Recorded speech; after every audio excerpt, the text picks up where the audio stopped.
ఏంటంటే మనం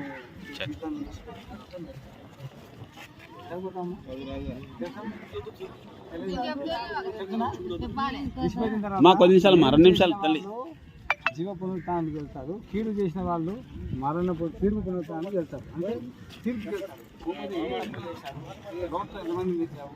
ఎంతసేపు కళ్ళతో ఎంతమంది అహంకారం చూసావు, సృష్టికర్త అయిన దేవుని ఇలాంటి వాటికి పరలోకం అందున్నటువంటి దేవుడు శిక్షణ ఇస్తాడు. అది భరిస్తావా అంటే భరించలేము.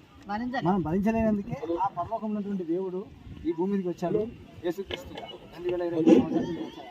మనందరి కోసం ప్రాణం పెట్టాడు. శివలో రక్తం కాల్చాడు. చేతులతో పాపం చేయకూడదు, నోటితో చేయకూడదు అని కళ్ళతో మొలికేదా పెట్టబడ్డాడు. ఒక్కరు ఇలా పొడిచారు. ఆయనకు కాళ్ళకి చేతులు కొట్టారు. ఎవరి కోసం పొందారంటే మనందరి కోసం ఆయన మరణించాడు.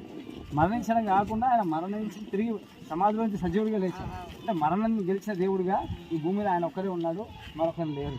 యేసు ప్రభునందు ఎవరైతే విశ్వాసం ఉంచుతారో వారు చనిపోయినా మళ్ళీ బతుకుతారు. ఎక్కడికి పోతారు?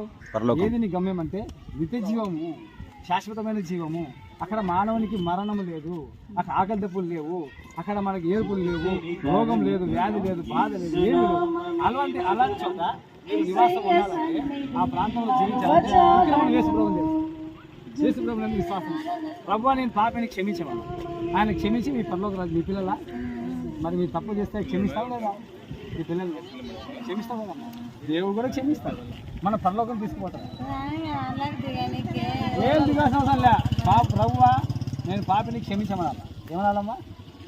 ప్రభువా నేను పాపిని, నా పాపములు ఈ రక్తం చేత కడిగి పరిశుద్ధురాలిగా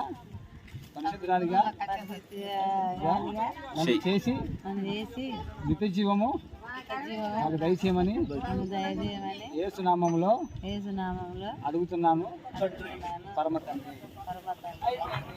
మీ కుమారుడు వచ్చి అమ్మమ్మ ఏదో తెలియజేసే పొరపాటు